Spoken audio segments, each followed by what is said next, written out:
नमस्कार, यह है आवाज एट 9 और आपके साथ मैं हूं विपिन भट्ट, लेकर दिन भर की सभी बड़ी और अहम खबरें जो हैं आपके काम की। लेकिन सबसे पहले आपको बताते हैं इस वक्त की हेडलाइंस। सरकार की तरफ से जीएसटी पर बड़ी सफाई, बचा हुआ स्टॉक भी बेचा जा सकेगा नई एमआरपी पर। सरकार ने दी 3 महीने की मोहलत, बढ़ी हुई एमआरपी के लिए देना होगा विज्ञापन। जीएसटी के बाद सामान की कीमतों और सप्लाई की निगरानी के लिए सरकार ने बनाई कमेटी। हर मंगलवार को होगी समीक्षा बैठक। जीएसटी के लिए सरकारी विभागों की ही नहीं है पूरी तैयारी। 4 दिन बाद भी सॉफ्टवेयर अपडेट ना होने से केंद्रीय भंडार पर ताला, तो जन औषधि केंद्रों में दवाओं की किल्लत। जीएसटी पर जम्मू कश्मीर विधानसभा में संग्राम। कांग्रेस और नेशनल कॉन्फ्रेंस ने जीएसटी को बताया राज्य की आर्थिक आजादी में दखलंदाजी। इजरायल जाने वाले पहले प्रधानमंत्री बने मोदी, पहुंचने पर हुआ जोरदार स्वागत। अगवानी के लिए एयरपोर्ट पर आया प्रधानमंत्री नेतन्याहू, मोदी को बताया सच्चा दोस्त। My friend Prime Minister Narendra Modi, welcome to Israel. आपका स्वागत है मेरे दोस्त। सब्जियों के दाम में बरसात ने लगाई आग। देश के अलग अलग हिस्सों में 2 से 3 गुना तक बढ़े भाव। स्नैपडील ने फ्लिपकार्ट का ऑफर ठुकराया। फ्लिपकार्ट ने $85 करोड़ की थी पेशकश। और 4G स्पीड के मामले में फिर सरताज साबित हुआ रिलायंस जियो। ट्राई के मुताबिक जून में डाउनलोड स्पीड रही करीब 19 MBPS।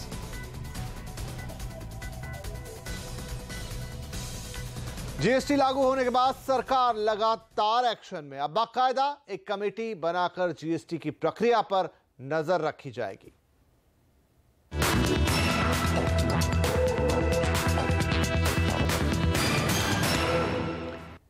आज रेवेन्यू सेक्रेटरी हसमुख अढ़िया एक बार फिर प्रेस के सामने आए और जीएसटी से जुड़े कुछ ऐलान किए और सवालों के जवाब भी दिए। अढ़िया ने बताया कि जीएसटी की निगरानी के लिए 15 सदस्यों की एक कमेटी बनाई गई है जो हर हफ्ते मंगलवार को बैठक कर जीएसटी की प्रक्रिया की समीक्षा करेगी। ध्यान रखा जाएगा कि चीजों की सप्लाई कम ना हो और कीमतें ज्यादा ना बढ़े।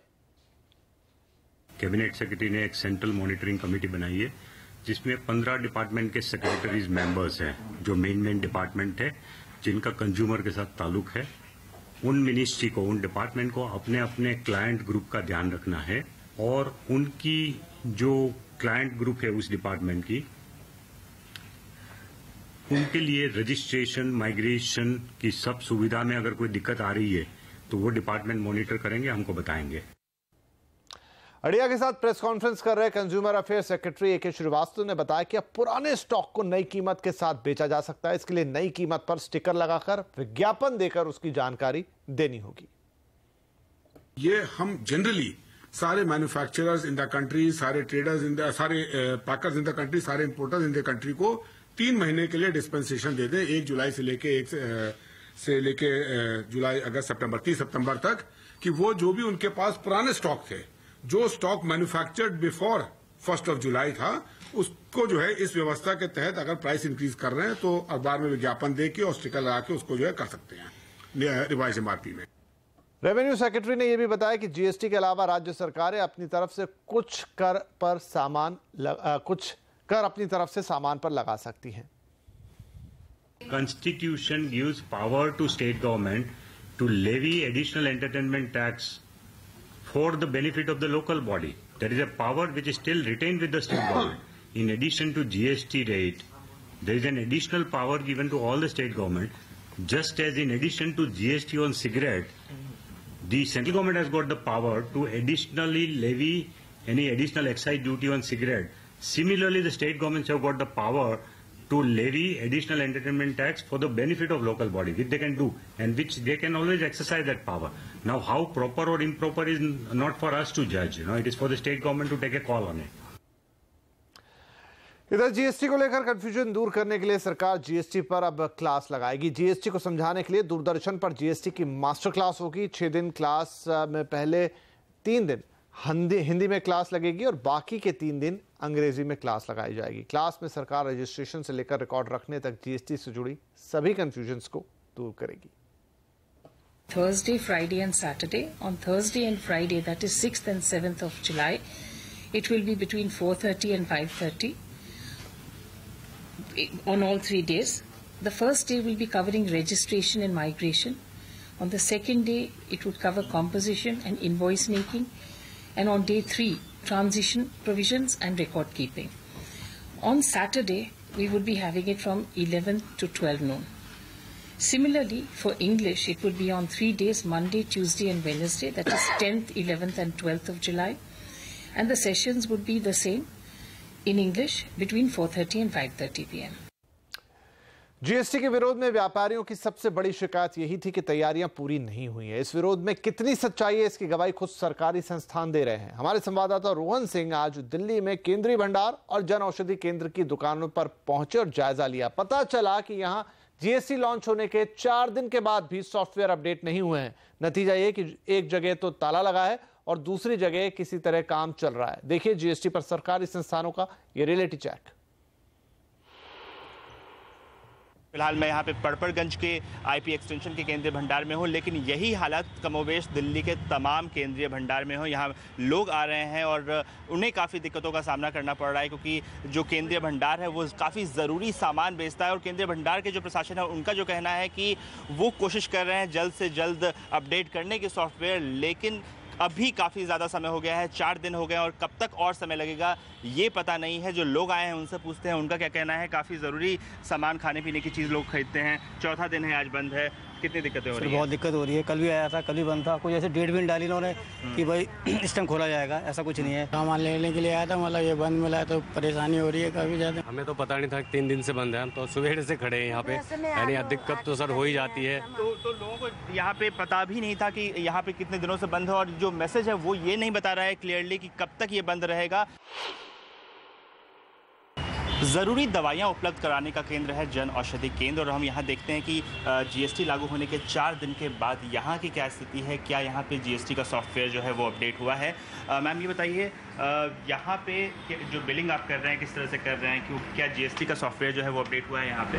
अभी जो न्यू जीएसटी का सॉफ्टवेयर है वो अभी अपडेट नहीं हुआ है। जो मेडिसिन जा रही हैं वो भी पुराने ही जो प्राइस लिस्ट है उसी के अकॉर्डिंग जा रही है। प्राइस लिस्ट आ रही है, मतलब कि सप्लाई से ही प्रॉब्लम आ रही है कि मतलब सप्लाई ही नहीं हो पा रहा है क्योंकि पुराने लिस्ट में है। क्योंकि सप्लायर के पास भी अभी सॉफ्टवेयर अपडेट नहीं हुआ है। जब तक उनके पास सप्लायर के पास सॉफ्टवेयर अपडेट होगा तभी वो हमें नई सप्लाई नई लिस्ट के अकॉर्डिंग देंगे। इस वक्त जो हम आईटीओ के पास हैं और यहाँ की हालत ये है कि अभी यहाँ पे सॉफ्टवेयर अपडेट नहीं हुआ है। कब तक होगा इस बात की कोई इत्तला नहीं है, लेकिन तब तक जो पेशेंट्स आ रहे हैं, जो दवाइयाँ लेने लोग आ रहे हैं, उन्हें पुराने रेट्स पर ही दवाइयाँ मिल रही हैं। रोहन सिंह, दिल्ली। तो देखा आपने कि क्या हालात है सरकारी संस्थानों के इस वक्त। लेकिन चलिए दूसरी तरफ यह है कि जीएसटी के बाद जहां पर दाम कम हुए वहां कंपनी ग्राहकों को फायदा पहुंचा रही है। इस लिस्ट में अगली कंपनी आई है महिंद्रा एंड महिंद्रा, जिसने अपनी एसयूवी की कीमतें घटा दी हैं। कंपनी ने ग्राहकों को गुड्स एंड सर्विसेज टैक्स का फायदा देते हुए एसयूवीज में करीब 7% तक की कटौती की है। महिंद्रा एंड महिंद्रा ने छोटी कारों के दाम में भी औसतन करीब 1.5% की कटौती की है। वहीं दूसरी ओर कंपनी ने छोटे कमर्शियल वाहनों की कीमतों में करीब 1% की कटौती की है। महिंद्रा एंड महिंद्रा ने हाइब्रिड गाड़ियों के दाम में हल्की बढ़ोतरी की है। इससे पहले Maruti Suzuki, Honda cars, Toyota, BMW, JLR और ऑडी जैसी कंपनियों ने दाम घटाए थे। साथ ही Bajaj auto, Hero MotoCorp, TVS motors जैसी 2 व्हीलर कंपनियों ने भी कीमतों में कटौती की है। जीएसटी को लेकर व्यापारी जहां एक तरफ परेशान हैं, वहीं दूसरी तरफ चार्टर्ड अकाउंटेंट्स यानी कि चांदी हो रही है। जीएसटी के तहत टैक्स कंप्लायंस बढ़ गया है। ऐसे में ज्यादातर व्यापारी टैक्स एक्सपर्ट्स और सीए की मदद ले रहे हैं। अब चूंकि देश में चार्टर्ड अकाउंटेंट्स की कमी है, इसलिए ज्यादातर शहरों में उन्होंने फीस 30% तक बढ़ा दी है। दिल्ली के करोल बाग में प्लाईवुड कारोबारी सुरेंद्र कुमार आजकल एक पार्ट टाइम अकाउंटेंट की तलाश में है, क्योंकि अब तक जिस सीए से रिटर्न फाइल करवाते थे उसने 30% फीस बढ़ा दी है। जीएसटी लागू होने से पहले ये 30,000 रुपए तक सालाना फीस देते थे, लेकिन अब इन्हें ज्यादा जेब ढीली करनी पड़ेगी, इसलिए इन्हें पार्ट टाइम अकाउंटेंट का विकल्प सस्ता लग रहा है। पहले जो हमारे सीए थे वो कोई 25-30 हज़ार रुपए के अराउंड में लेते थे।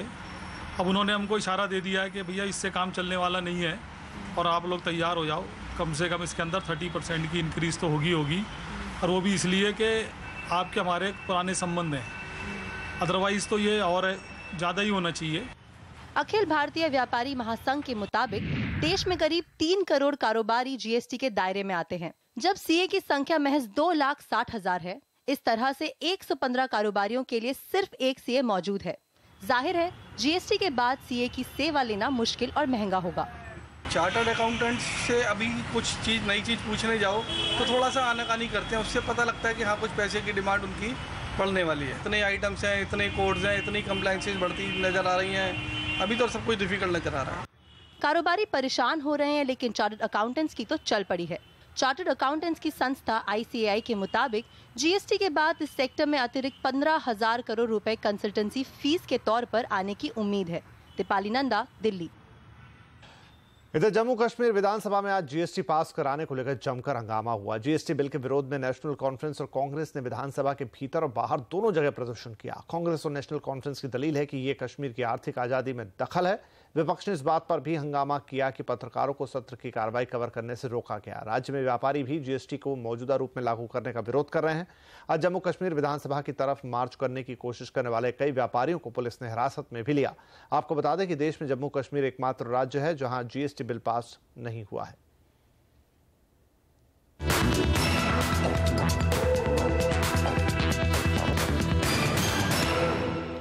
हम बात करेंगे प्रधानमंत्री मोदी की इजराइल यात्रा की, जहां पर वो पहुंच चुके हैं और इजराइल में पीएम नरेंद्र मोदी का रेड कार्पेट स्वागत हुआ है। जब मोदी तेल अवीव पहुंचे तो स्वागत समारोह एयरपोर्ट पर ही रखा गया। खुद इजराइल के प्रधानमंत्री बेंजामिन नेतन्याहू मोदी का स्वागत करने आए। इजराइल में ऐसा स्वागत समारोह सिर्फ अमेरिकी राष्ट्रपति और पोप के लिए ही होता आया है। ये पहली बार है जब हिंदुस्तानी पीएम इजराइल के दौरे पर गए हैं। अपने स्वागत भाषण में नेतन्याहू ने मोदी को वर्ल्ड लीडर और दोस्त बताया और कहा कि वो भारत से मोहब्बत करते हैं। जवाब में मोदी ने भी नेतन्याहू को अपना पक्का दोस्त बताया।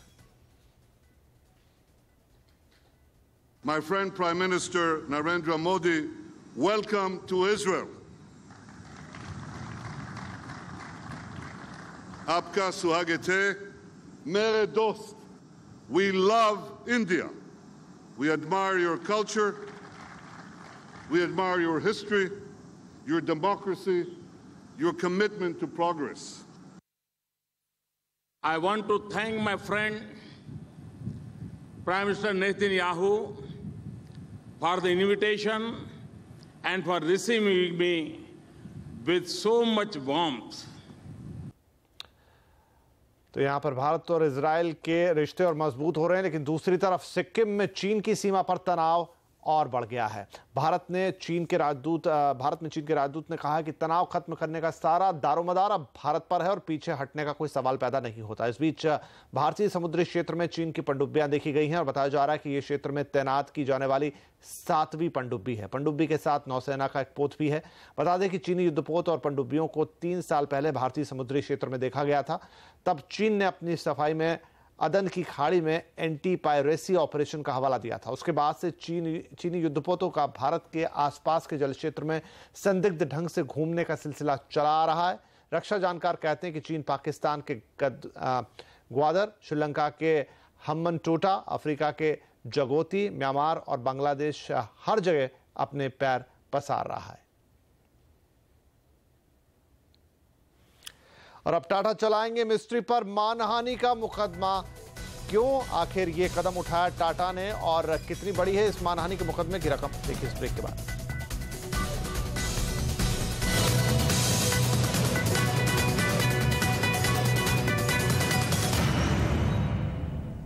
स्नैपडील को खरीदने की फ्लिपकार्ट की कोशिशों को करारा झटका लगा है। सूत्रों के मुताबिक स्नैपडील के बोर्ड ने फ्लिपकार्ट के $85 करोड़ यानी करीब 5,500 करोड़ रुपए के ऑफर को ठुकरा दिया है। स्नैपडील के बोर्ड को लगता है कि फ्लिपकार्ट उसका वैल्यूएशन कम लगा रहा है। हालांकि सूत्र कह रहे हैं कि बातचीत बिल्कुल बंद नहीं हुई है। हालांकि स्नैपडील, सॉफ्टबैंक और फ्लिपकार्ट ने इस मामले में टिप्पणी करने से फिलहाल इनकार किया है। स्नैपडील में सॉफ्टबैंक सबसे बड़ा निवेशक है और वो पिछले कुछ महीनों से इस डील को पक्का कराने में लगा है। टाटा ट्रस्ट और सारस मिस्ट्री की लड़ाई और बढ़ गई। आज मुंबई की एक अदालत ने टाटा ट्रस्ट के ट्रस्टी वेंकटरमन रामचंद्रन के दायर किए गए मानहानि के मुकदमे को सुनवाई के लिए मंजूर कर लिया है। यानी अब सारस मिस्ट्री के खिलाफ मानहानि का केस चलेगा। इसके साथ ही शाहपुर जी पालोनजी और 3 डायरेक्टरों के खिलाफ भी इस केस को चलाया जाएगा। अदालत ने सभी आरोपियों को 24 अगस्त को अगली सुनवाई में पेश होने का हुक्म सुनाया है। वेंकट ने मानहानि के लिए 500 करोड़ रुपए और बिना शर्त माफी की मांग रखी है।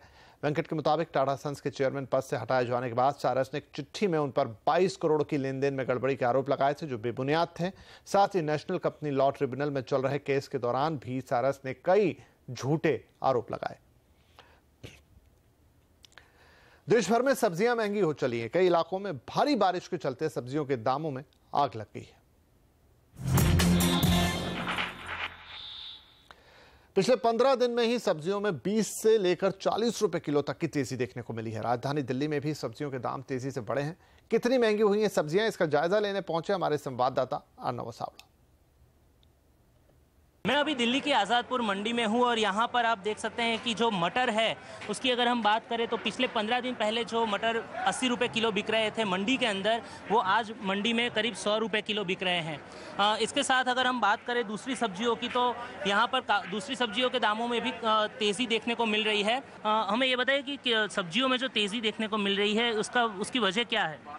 बारिश की वजह है। बारिश की वजह से क्या दिक्कत आती है जिस वजह से तेज़ी आ जाती है? आधा माल सड़ जाता है, इसी वजह से दिक्कत आती है। और ये माल आता कहाँ से? शिमला से ज़्यादा माल आता है? जगह जगह से, यूपी से आता है, शिमला से आता है, राजस्थान से भी आता है, गुजरात से भी आता है। जहाँ बार बार इलाका में बारिश हो रही है, आधे माल आधे खत्म हो जाते हैं। सब्जियों के दामों में लगातार जो बढ़ोतरी देखने को मिल रही है उसमें आने वाले 15 दिनों तक, जब तक बारिश चलती रहेगी तब तक ये जो तेज़ी है वो बरकरार रहेगी। और टमाटर में भी काफ़ी ज़्यादा बढ़ोतरी देखने को मिल रही है। 80 रुपये तक दाम पहुंच गए और सुनने में ये भी आ रहा है कि ये जो दाम है वो करीब 100 रुपये प्रति किलो तक भी जा सकते हैं।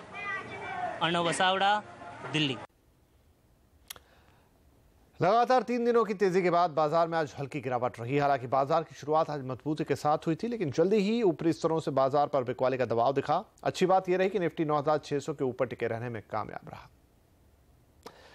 हाईवे के किनारे शराब दुकानों के लिए राहत की खबर है। सुप्रीम कोर्ट ने कहा है कि अगर कोई स्टेट हाईवे शहर के बीच से होकर गुजरता है और उसे डीनोटिफाइड किया जाता है तो पहली नज़र में गलत नहीं होगा, क्योंकि शहर के बीच से गाड़ियां आमतौर पर धीमी रफ्तार से चलती हैं। हाईवे के 500 मीटर दायरे में शराब पर रोक के मामले में सुनवाई के दौरान अदालत ने यह बात कही। आपको बता दें कि हाईवे के 500 मीटर के दायरे में शराब दुकानें खोलने की पाबंदी के बाद कई राज्यों ने हाईवे का दर्जा बदलकर शराब दुकानों के लिए रास्ता निकाला था।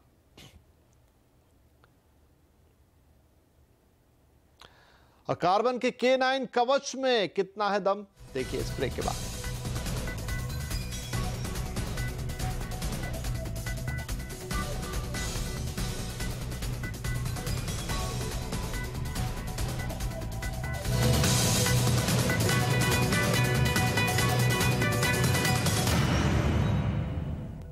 किसी बैंक में जाने पर आपका स्वागत किस तरह से होता है, ये हेल्प डेस्क पर बैठे शख्स के मूड पर भी निर्भर करता है। लेकिन ऐसे बैंकों की तादाद बढ़ती जा रही है जहां जाने पर आपका स्वागत हेल्प डेस्क पर बैठा एक बैंक कर्मी नहीं बल्कि एक रोबोट करेगा। आप उससे कितने भी सवाल पूछिए, वो पूरे सब्र के साथ आपके सवालों के जवाब भी देगा।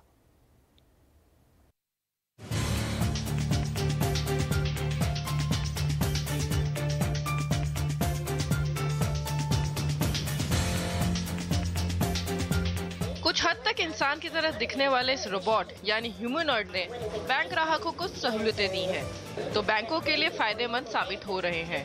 बैंकों का कहना है कि इसने कस्टमर सर्विस को बहुत सुधारा है, साथ ही स्टाफ की जरूरत को भी कम किया है। HDFC bank, city union bank, Canara bank ने ऐसे ह्यूमनॉइड्स को तैनात किया है। ये ग्राहकों के सामान्य सवालों का जवाब देते हैं। एक दिन में एक ह्यूमनॉइड 30 से 40 ग्राहकों से बात करते हैं। We are also planning to just implement by accepting the cash from the customer and as well as some of the queries in addition to check status inquiries, stop payment and mini statement and form 15G, 15H with respect to some of the things already we are also integrating with the core banking solution. बैंकों को उम्मीद है कि जैसे जैसे ये humanoids update होते जाएंगे इनका काम भी निखरता जाएगा। डिजिटल बैंकिंग का जमाना आ चुका है। आगे है बैंकिंग सिस्टम में आर्टिफिशियल इंटेलिजेंस और चैट बॉक्स का चलन। निधि राय, मुंबई। टीवी, फ्रिज और एसी जैसे प्रोडक्ट के बाद अब वीडियोकॉन ने सीसीटीवी सेगमेंट में कदम रखा है। वॉलकैम ब्रांड के नाम से कंपनी ने डोमेस्टिक और कमर्शियल मार्केट के लिए सीसीटीवी की खास रेंज लॉन्च की है। कंपनी ने 2021 तक इसमें 1200 करोड़ रुपए का कारोबार करने का लक्ष्य रखा है। वीडियोकॉन के मुताबिक इस सेगमेंट में 4-5 ही बड़ी कंपनियां हैं, जबकि संभावनाएं काफ़ी हैं। कंपनी ने बताया कि वॉलकैम ब्रांड के सभी प्रोडक्ट मेक इन इंडिया होंगे और कंपनी इस ब्रांड से निर्यात करेगी। इंटरनेट स्पीड के मामले में रिलायंस जियो बन गया है सरताज। टेलीकॉम रेगुलेटर ट्राई के मुताबिक जून में जियो के 4G सेवा की डाउनलोड स्पीड सबसे ज्यादा रही। यह स्पीड रही करीब 18.8 या 19 MB प्रति सेकंड। हालांकि मई के मुकाबले ये स्पीड थोड़ी सी कम थी। मई में यही स्पीड 19.12 MB प्रति सेकंड थी। ट्राई के मुताबिक पिछले 7 महीने में जियो 4G ने सबसे अच्छी स्पीड दी है। 12 Mbps के साथ वोडाफोन नंबर 2 पर रहा है। आइडिया और एयरटेल तीसरे और चौथे नंबर पर हैं। 3G स्पीड के मामले में वोडाफोन नंबर 1 पर रहा है। डिजिटल इंडिया को सेफ बनाने के लिए टैगलाइन के साथ आज कार्बन ने NPCI के साथ मिलकर अपना नया फोन कवच K9 4G लॉन्च किया। यह पहला ऐसा मोबाइल फोन है जिसमें भीम ऐप प्रीलोडेड होगा। 5 इंच के इस फोन पर HD डिस्प्ले दिया गया है। फोन में 1 GB का रैम है और 8 GB का स्टोरेज है, जिसे 32 GB तक बढ़ाया जा सकता है। फोटोग्राफी के लिए फोन में फ्लैश के साथ 5 मेगापिक्सल का बैक और फ्रंट कैमरा दिया गया है। फोन के बैक पर फिंगरप्रिंट सेंसर भी दिया गया है, जिससे भीम ऐप को लॉक और अनलॉक किया जा सकता है। कवच K9 4G एंड्रॉइड 7 लूगा और 1.25 GHz क्वाड कोर प्रोसेसर पर काम करेगा। ये डुअल सिम फोन है और इसमें 2300 mAh की बैटरी दी गई है। फोन की कीमत 5,290 रुपये रखी गई है और ये इस हफ्ते के अंत तक बाजार में मिलना शुरू हो जाएगा। बहुत बड़ी कंसर्न रही है इंडियन पॉपुलेशन में to move towards digital transactions की सिक्योरिटी और सेफ्टी जो वो उनकी डिवाइस पे है वो कितनी सॉलिड है। और मेरे ख्याल से जब हमने फिंगर टच सेंसर के साथ ये फीचर ऐड कर दिया है तो ये one of the India's safest smartphones for conducting digital transactions होना चाहिए। और आवाज एट 9 में आज के लिए इतना ही, लेकिन आप CNBC आवाज से जुड़े रहिए ट्विटर, फेसबुक और यूट्यूब के जरिए। नमस्कार।